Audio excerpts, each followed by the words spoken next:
It started with a look. Not anger. Not disappointment. Something deeper. Mira sat across from Danielle at the dinner table, her fork resting quietly on the plate.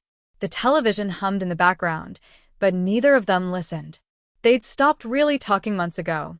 Work, sleep, repeat. A marriage built more on function than fire. You forgot again, she said softly. Danielle blinked, halfway through chewing. What? The trash. You promised this morning. He winced. I'll get it later. You always say that. Her voice wasn't sharp. That made it worse. She wasn't mad. She was done being mad. She rose, her movements graceful, collected. Mira had always been like that, elegant even in silence. Danielle used to admire that about her. Now it made him feel smaller. As she cleared her plate, he watched her carefully. The way she moved. The way she held herself. Confident. Controlled. She wore a silk blouse and black slacks even at home. Her dark hair was pinned neatly. Everything about her screamed self-possession. Dan, she said, not turning around, I think we need something drastic. His fork paused midair. Drastic. She faced him, wiping her hands on a towel. Something to shake you. To shake us. Because this isn't working. Not like this. He set his fork down. I work 12 hours a day. I'm tired, yes. But I'm still here, Mira. I still come home to you. But you don't show up, she replied. Emotionally. Mentally. You're a roommate who occasionally kisses me goodnight. He stared at her. I want my husband back, she said. Or someone new entirely. Silence settled like fog. Someone new, he asked. She walked over slowly, folded arms. I want to try something. A lesson. A reset.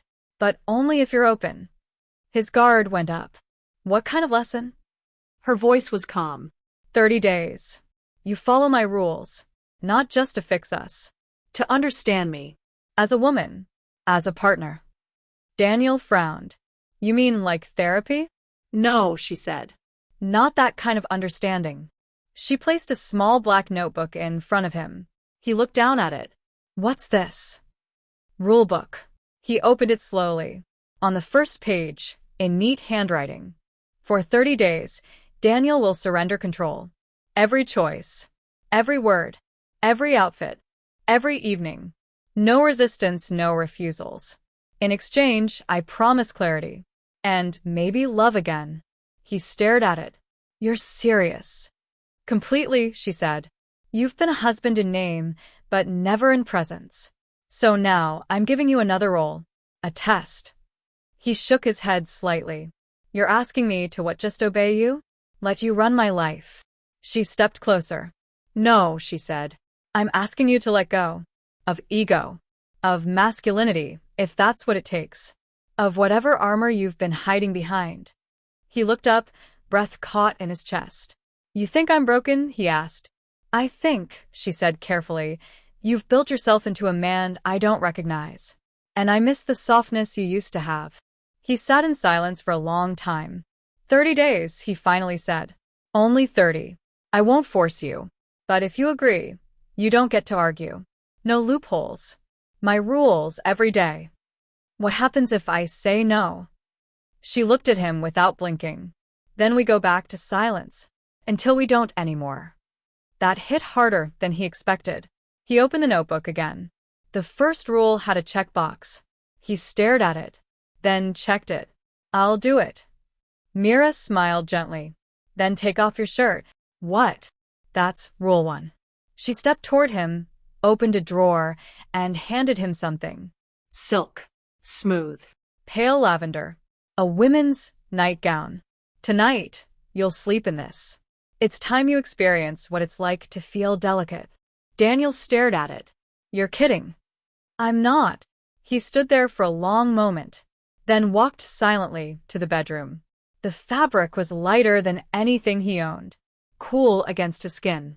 It clung in places he didn't expect. He looked at himself in the mirror and saw a stranger. Mira walked in behind him and smiled softly. Beautiful. He turned sharply. Don't mock me. I'm not mocking. I'm admiring, she said. You have no idea how powerful it is to see you like this." He turned away. She stepped close and placed a hand on his shoulder. "Daniel, this isn't punishment. This is a reset. Let go. Just for tonight." They got into bed. She turned off the light. He lay in silence, barely breathing. The fabric moved with every breath. He felt exposed. Not because of the nightgown, but because he had agreed.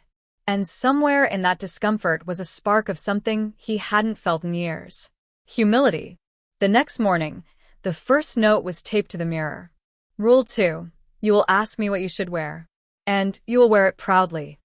Beneath it, a hanger waited. A soft ivory blouse.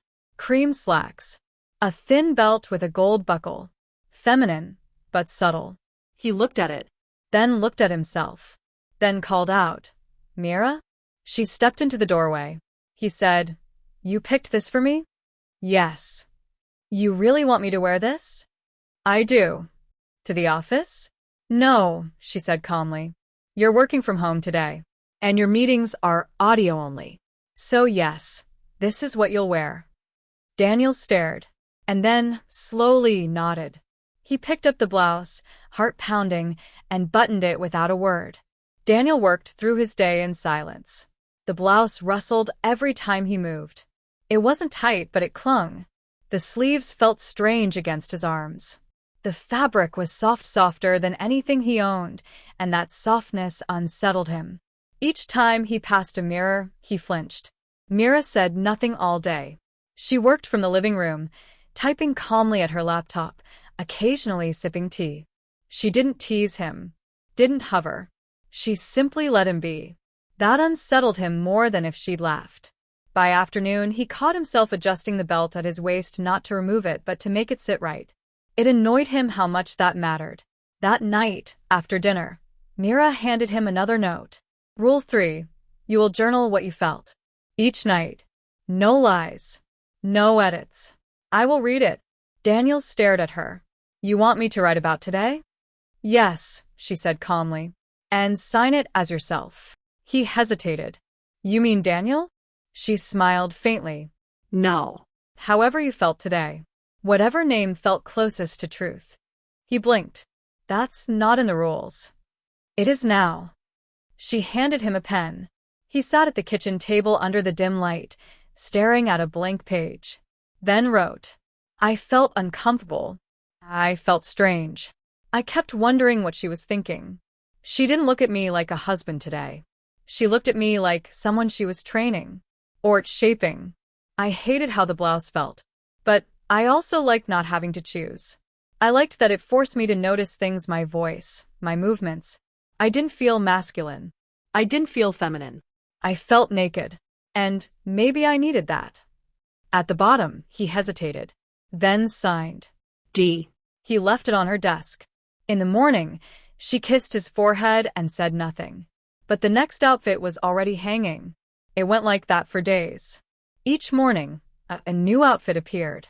Blouses, soft cardigans, fitted trousers in muted pastels. Nothing outrageous.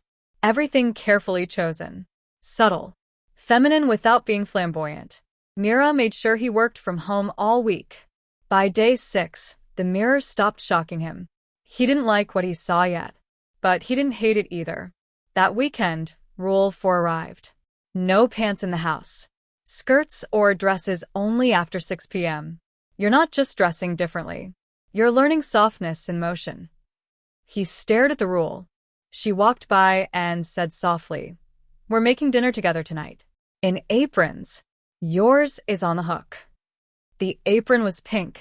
He didn't argue. They chopped vegetables side by side. Mira hummed quietly. Daniel moved more carefully in the skirt each step, each reach. It forced him to think, to be aware of space, of grace. She noticed. You move differently, she said gently. I have to.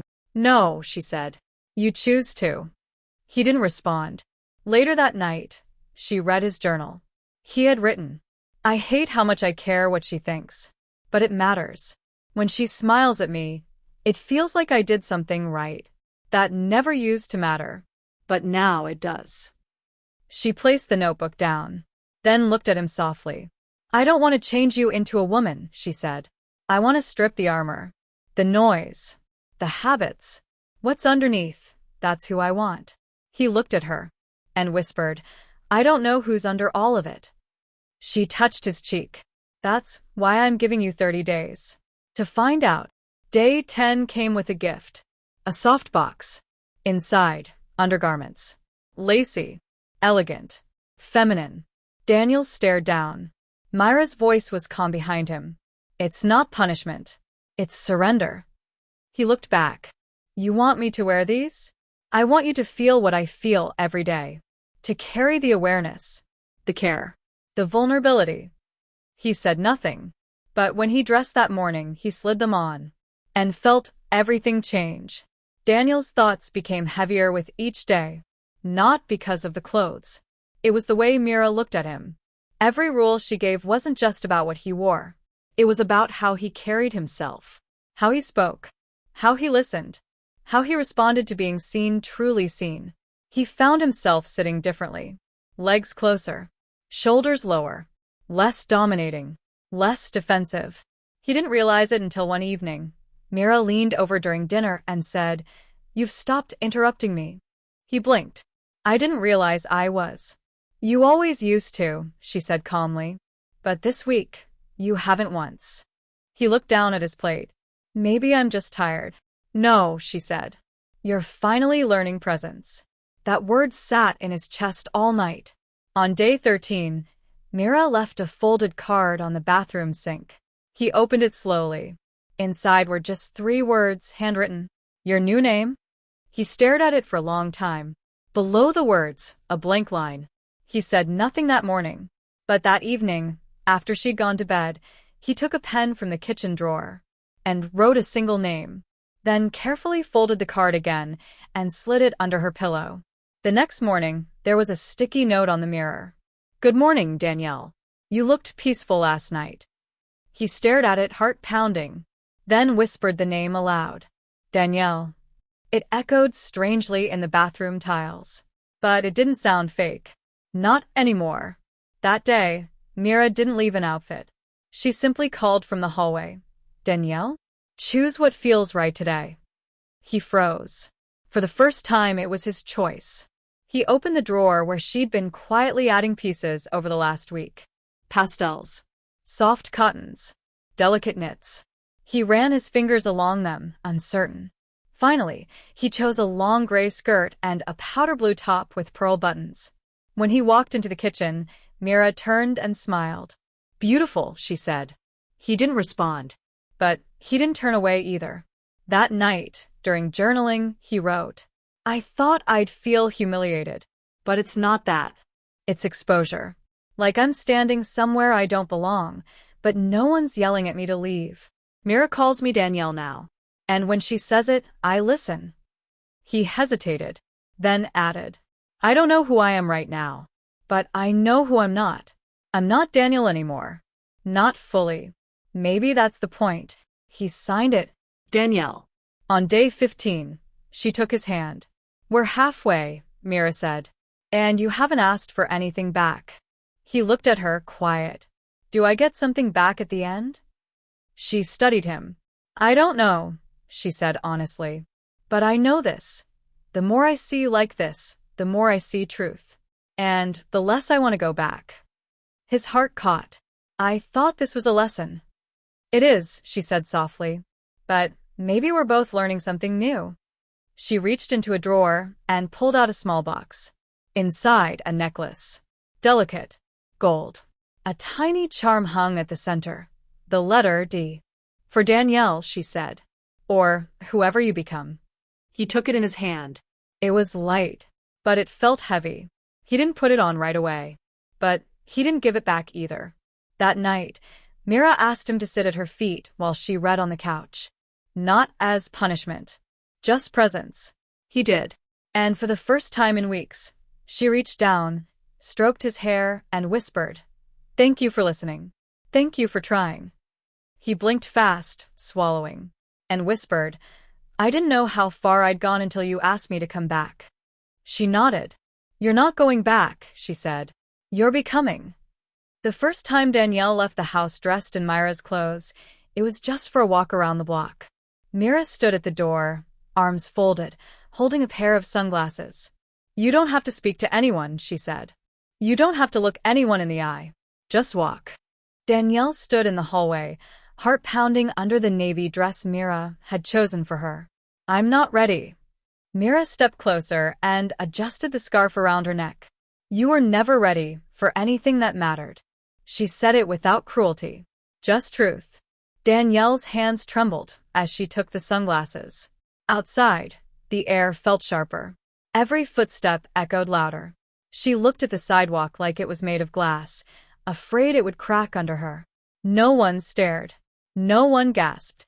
She passed two neighbors, an older couple walking their dog. The woman smiled kindly. Danielle almost cried from relief. When she returned, Myra opened the door and said simply, "You didn't shatter." Danielle nodded, still shaking. "But I cracked." Myra touched her cheek gently. "That's where the light gets in." Over the next week, the walks became daily. Then came errands, dry cleaning drop-offs, pharmacy runs, always with Myra nearby, sometimes just outside, sometimes a step behind. Each time, the stakes rose. Each time, Danielle obeyed. She stopped flinching in mirrors. She stopped mumbling her name when asked. One day, the pharmacy clerk asked, "Danielle, right?" She nodded and didn't correct him. Myra adjusted the rules again. Rule 9. Your wardrobe is now permanent. No more switching back. No exceptions. Danielle read the note in silence. Then, opened the closet. Daniel's old clothes were gone. She spun slowly, searching. "Myra," she said aloud, voice quiet. No answer. But when she turned back to the mirror, the new self stared back. It wasn't a costume anymore. It was armor of a different kind. Work from home continued. Zoom meetings with the camera off. Phone calls with her voice practiced, polished, higher, smoother. Myra coached her in the evenings. "Smile when you speak," she said. "They can't hear it. Use words with softness. Lower your volume. Raise your intention." Danielle kept notes in a pink-lined journal she hadn't wanted at first. Now, she carried it everywhere. Then came the first test. An email from Danielle's former supervisor. "Would you be willing to assist with an upcoming presentation remotely? We could use your voice and structure sense." Danielle stared at the screen. Myra peeked over her shoulder. "You're going to say yes," she said. Danielle turned. "Why?" "Because it's time they meet the real you." "They can't." "They will," Myra said gently. "Just not in the way you think." They rehearsed for 3 nights. Myra picked the outfit, a modest gray blouse, a loose cardigan, soft lipstick. Hair brushed gently back, earrings small but visible. The camera would stay off, but the voice would be hers. They logged in 5 minutes early. Danielle sat in the office chair, legs crossed neatly, notebook ready. Myra stood behind her, one hand resting on her shoulder like a grounding wire. The presentation began. Danielle spoke slowly, clearly. She didn't stumble. At the halfway point, someone said, "Danielle, great points. Could you expand on that?" Danielle froze, then answered, "Of course." No one corrected the name. No one questioned her tone. The rest of the meeting flew. When it ended, Danielle sat perfectly still.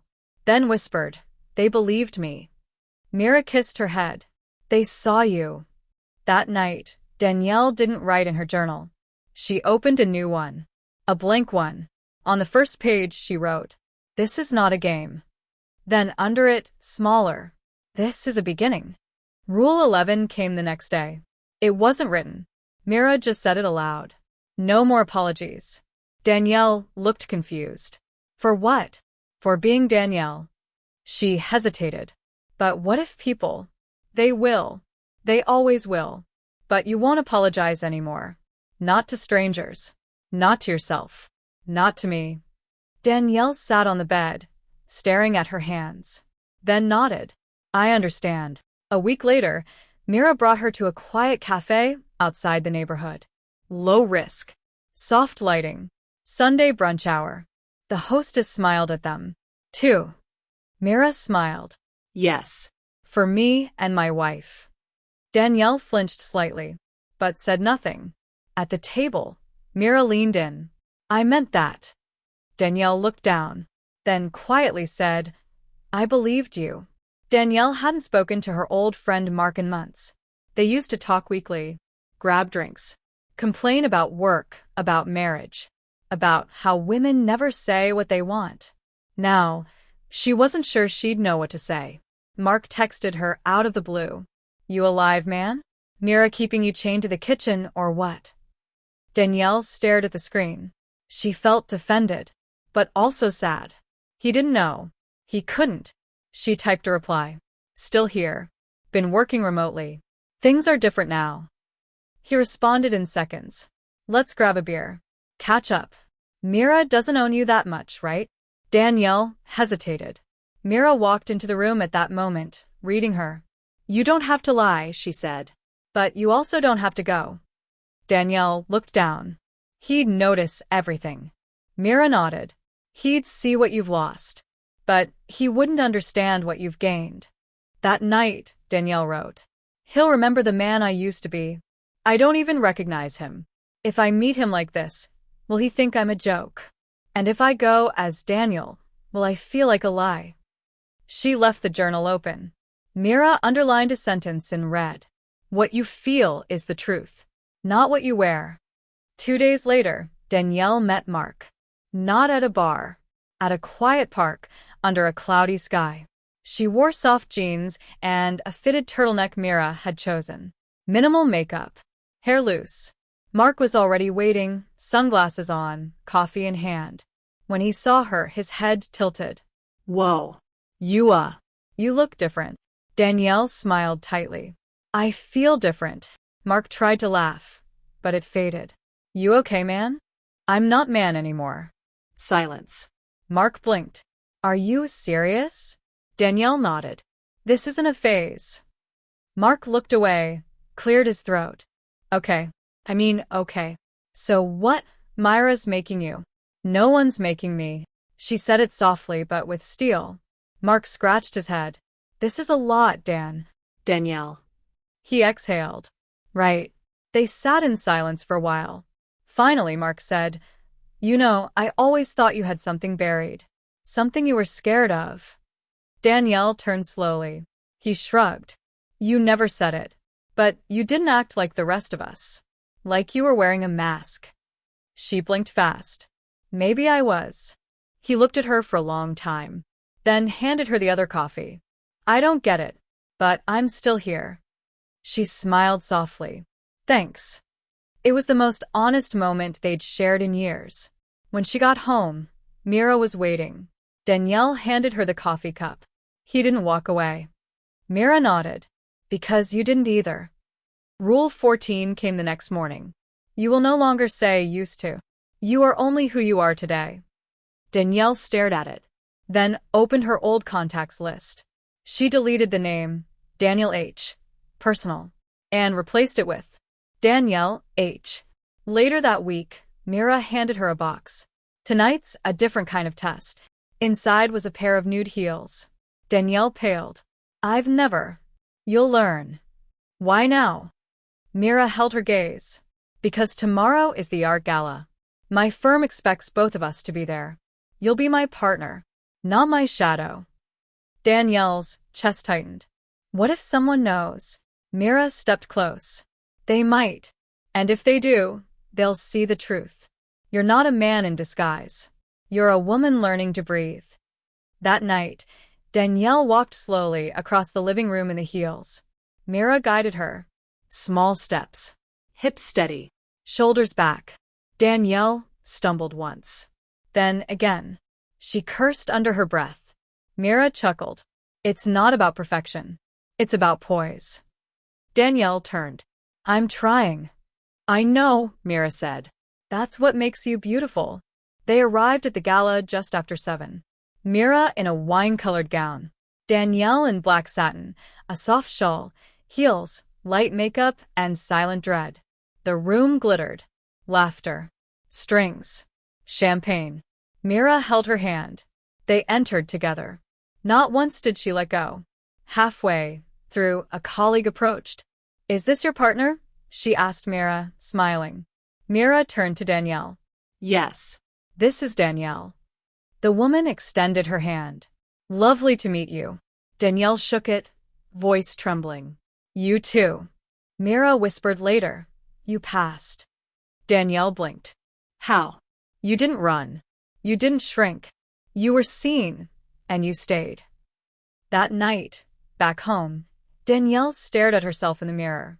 Mascara smudged, shawl slipping, hair loose from its pin. She didn't fix it. She just stood there, watching, not hating, not fearing, just watching, like she was finally beginning to meet herself. Mira stood by the bedroom window, her arms crossed, gaze focused on the darkening sky. Danielle entered quietly, heels in one hand, the hem of her dress slightly dusty from the street. She was still glowing from the gala, nervous, exhausted, but proud. "Mira," she said softly. Mira turned. Her expression was unreadable. "You did well tonight," she said. "You belonged in that room." Danielle offered a cautious smile. "I felt like I did." Mira nodded, then said, "Then it's time for the next step." Danielle's stomach turned. "Another rule?" Mira walked to the closet and retrieved a small leather-bound folder. "This is an application form for a 6-week communications workshop I signed you up for. All women. Professional, public-facing, full participation." Danielle froze. "You want me to go? Dressed like this? As me?" Mira raised a brow. "As Danielle. You just proved you can stand in a room of strangers and hold your head high. This is simply more of the same." "But I can't hide behind you this time." "Exactly," Mira said. Danielle's fingers tightened around the folder. "What if they laugh?" Mira stepped closer. "Then let them. And keep walking." Danielle swallowed hard. "And if they don't?" Mira smiled. "Then maybe you'll finally stop waiting for permission to be who you are." The next morning, Danielle didn't eat.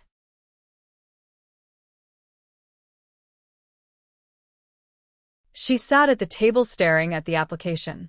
Her hands trembled as she filled out each line. Name: Danielle H. Gender: female. There was no other option. She didn't hesitate. Preferred name badge: Danielle, she/her.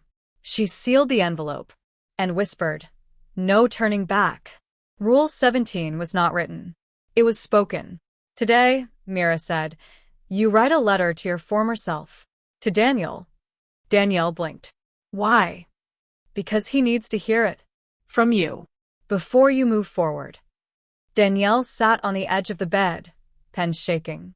At first, the words came slow. Then they poured. "Dear Daniel, I don't hate you. I just outgrew you. You were strong in your own way, rigid, armored, afraid of softness. You thought control made you safe. That silence made you strong. That being untouchable was better than being hurt. But you were lonely and lost. And you hid in clothes that didn't fit, in roles that didn't breathe, in expectations that slowly erased you. You tried to love, but only from behind a wall. Mira didn't break you. She saw through you. She gave you rules, yes, but only because you refused to write your own. Now I do. Now I live. Now I feel. And I forgive you. Because you brought me here. Love. Danielle." She left the letter on the pillow. Mira read it in silence that evening, then folded it carefully and slid it into her journal. "You're ready," she said. "For what?" Danielle asked. Mira smiled. "For the day I stop leading. And you start." The next morning, Danielle stood by the door in a button blouse, a knee-length pencil skirt, nude flats, and a soft leather tote. Mira handed her a small compact mirror. "In case you forget how strong you look," she said. Danielle took it with both hands. Their eyes locked. Neither said goodbye, because it didn't feel like an ending. It felt like a beginning she had written herself. Danielle's first day at the communications workshop started quietly. Too quietly. She sat at the back of the room in her soft blouse and muted blue skirt, a notepad open, her pen tapping faintly against the page. The instructor, a woman in her mid-50s named Claire, introduced herself with a laugh that warmed the room. Danielle relaxed slightly. Then she heard it. The voice. "Excuse me, is this seat taken?" Danielle turned. Her stomach dropped. It was Karen, Myra's coworker. Someone who had been at their wedding.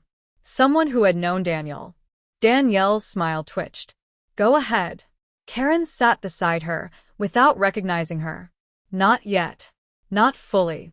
But the look lingered. "You look familiar," Karen said, eyebrows tightening. Danielle forced a breath. "I get that sometimes." The workshop continued. Introductions. Exercises. Voice training. Danielle spoke last. She kept her voice steady, confident, soft but assured. Claire nodded approvingly. "Beautiful control, Danielle." Karen turned sharply. Eyes narrowed. It was only a second, but Danielle saw it. The shift from confusion to possibility. That night, she called Mira. She was there. Karen. "She knows. I think she knows." Myra's voice didn't waver. "And what if she does?" She could tell people. She could. Tell them what? That you're living honestly? That you're brave? Danielle whispered, "That I used to be someone else." Mira was silent, then said, "You still are someone else. Every day. That's growth. Not guilt." Danielle pressed the phone to her chest. And cried. The next day, Karen approached her during the break, holding 2 coffees. "Thought you might need this," she said. Danielle took it hesitantly. "Thanks." Karen looked at her for a long time. "You remind me of someone. Daniel. Myra's husband. You're similar." Danielle met her eyes. Calm. Grounded. "I was Daniel," she said softly. "But I'm not anymore." Karen blinked, then looked down. When she looked up, her voice had changed. "I don't understand it, but I don't need to." Then she touched Danielle's hand. "You were quiet. Miserable. I remember that. Now you look alive." Danielle's throat caught. "I feel like I am." Karen smiled faintly. "Then, I guess it's not my business to judge." Danielle walked home that day in flats that clicked slightly with each step, like punctuation on a sentence she never thought she'd write. She had been recognized. And not destroyed. Not erased. Seen. And still whole. But the next challenge came from where she least expected. Her sister, Carmen. An unexpected call on a quiet Thursday evening. "Hey. I'm in town. Just for a night. Can I stop by?" Danielle froze. Carmen hadn't seen her in nearly a year. Not since before. Mira looked up from the couch, reading Danielle's panic. "You don't have to say yes." But Danielle nodded slowly. No. "I think I do." The apartment was spotless. Danielle wore a soft cream blouse, dark jeans, and earrings Mira had gifted her on day 10. Nothing flashy. Just her. The knock came at 7:14. She opened the door. Carmen stood there, suitcase in hand. Then stared. Long quiet. "Hey," Danielle said softly. Carmen's eyes filled. "Oh my God." She didn't yell. Didn't step back. She stepped forward. And hugged her. They sat for hours. At first it was awkward. Carefully chosen words. Half smiles. Nervous hands. Then Danielle showed her the letter to Daniel. Then her journal. Then the name. And the necklace. Carmen cried. Not because she was angry, but because she had missed her sibling and now found someone even more whole. "I don't understand all of it," she whispered. "But I see you now. And you're beautiful." Danielle finally let herself believe it. Mira didn't say much that night. She just kissed Danielle's hand before bed. "You didn't hide." Danielle smiled. "I'm done hiding." But then came the twist neither of them saw coming. A letter in the mail. Handwritten. No return address. Danielle opened it slowly, fingers trembling. Inside was a single sentence. "You think you're safe in her world, but the real world is coming." No signature. No clue. Just a storm cloud where there had been sunlight. Mira read it in silence. Then looked up. Someone's watching. Danielle's voice shook. Who? Mira didn't blink.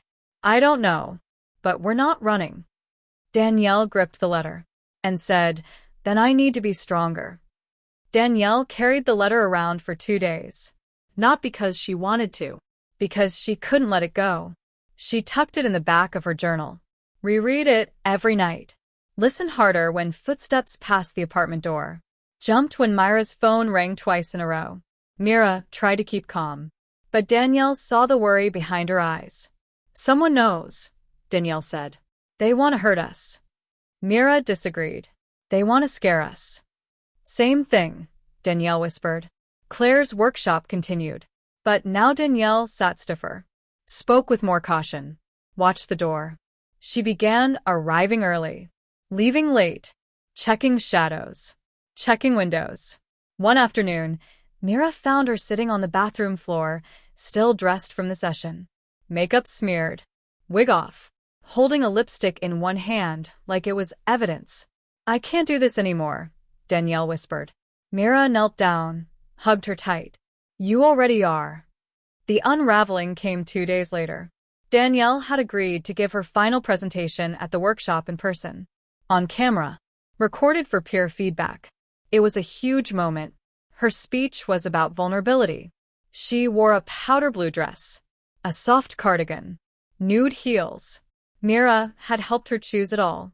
She looked radiant. The room applauded as she stepped forward, heart pounding. But halfway through her speech, a man entered the back of the room. Sunglasses, arms crossed, silent. Danielle's eyes locked with his. Something in his stare chilled her. She stuttered. Just for a second. Tried to continue. But then disaster. The clasp of her necklace snapped. It slid down her chest and hit the floor with a sharp clang. Everyone turned. Danielle froze. For a full breath, no one moved. Her voice caught in her throat. It wasn't just the necklace that fell. It was everything. Later, she wouldn't remember running. Just the hallway. The cold air. The echo of her heels as she fled outside, breath short, vision blurred. She sat on the curb in the parking lot, dress wrinkled, mascara running. A soft click of shoes behind her. Mira. She didn't say a word. She just sat beside her, hand on her back. Danielle cried. Hard. Everyone saw. Yes, Mira said. And they didn't walk away. But I did. No, Mira said gently. You ran. Because part of you still thinks this version of you can't survive being seen. Danielle whispered. Can she? Mira said nothing. Just reached into her bag. And handed Danielle the necklace. Fixed. Polished. The little gold charm, D still glinting. You pick, Mira said. Put it back on. Or walk away. Danielle stared at it for a long time. Then slowly, with shaking fingers, she fastened it around her neck. Again. And whispered, I'm not running anymore. Danielle wore the necklace again the next day. Not as a shield, but as a vow. She walked into the workshop, shoulders back, eyes steady. She returned to her seat. And when Claire welcomed her back with a warm, simple, we missed you, Danielle felt her throat tighten. Karen gave her a gentle nudge. You didn't break, she whispered. Danielle didn't smile. But she didn't cry either. The man didn't return to the classroom. But he wasn't gone. Mira had started checking their door security logs. A name kept appearing. G. Havel. Danielle didn't recognize it. But Mira did. One evening, Mira sat down with her phone in one hand and a folder in the other. You need to see this, she said. Inside were old emails. Dozens. Messages exchanged between Mira and an old college friend. A man named Gregory Havel. He always had opinions, Mira said. About gender. About roles. About us. Danielle read through the messages slowly. Gregory had disapproved of their marriage. Said Mira was too dominant. Said no man should bend for a woman like her. He had disappeared years ago. Until now. Why didn't you tell me? Danielle asked, voice cracking. Myra's eyes softened. Because I thought I'd buried him. Danielle looked down. And now he's trying to dig me up. That night, Danielle waited for Mira to fall asleep. Then she took the folder, took a cab, and went to the address from the security log. The building was quiet. Second floor. Unit 2B. Danielle knocked once, twice. Then the door opened. Gregory stood there. Older than she remembered. Gray at the temples. Same cold eyes. He stared. Then smirked. "So it's true," he said. "She turned you into her doll." Danielle didn't flinch. "No," she said. "She helped me take off the mask you thought I should wear." He laughed. "You think this is freedom? Parading around in silk and shame? I think I finally know who I am." "You're confused." Danielle took a step forward. "No." "I was confused when I let people like you define me." Gregory leaned closer. "She'll leave you when the thrill dies." Danielle smiled faintly. She didn't want a thrill. She wanted the truth. Then she turned and walked away. She didn't cry in the cab. She didn't shake. She got home and found Mira still asleep. Danielle slipped into bed beside her and whispered, "He's not part of the story anymore." The next morning, Rule 19 appeared on the mirror. Only 3 words. Own your story. Danielle stared at her reflection, then picked up her journal, and for the first time, she wrote a chapter not to Daniel, but to herself. "Dear Danielle, you did it. You stood where you used to run.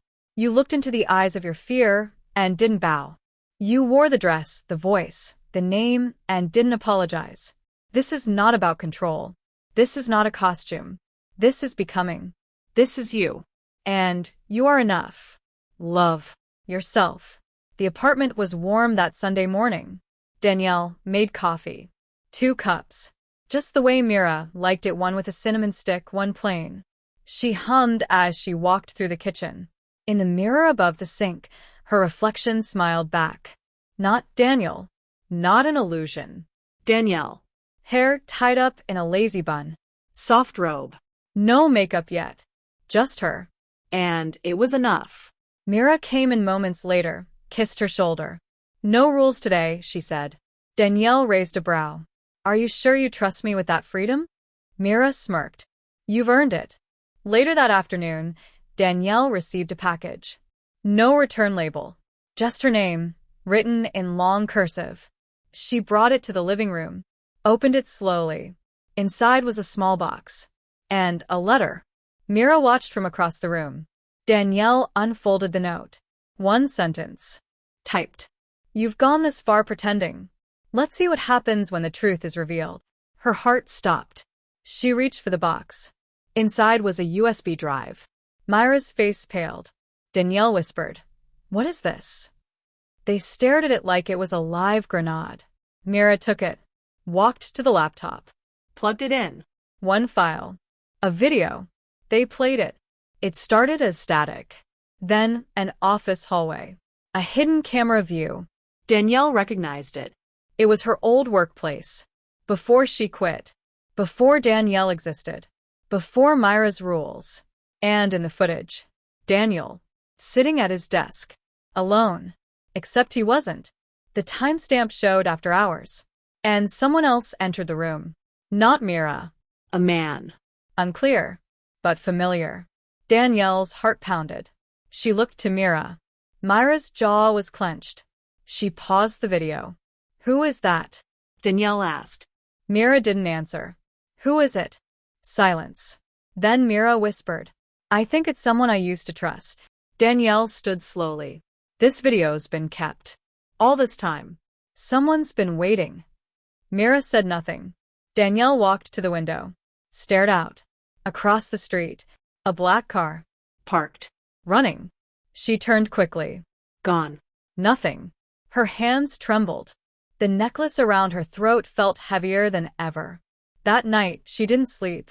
She sat on the couch, wrapped in Myra's robe, staring at the USB drive like it held her identity in chains. Mira sat beside her. Quiet. Danielle finally said, "I thought I was done running." Mira reached over, held her hand. "You are." Danielle looked down. No. "Now I'm just waiting to be hunted." Then the doorbell rang. Once. then twice. They froze. Danielle's breath caught. Mira stood slowly. She didn't check the peephole. She just opened the door. No one was there.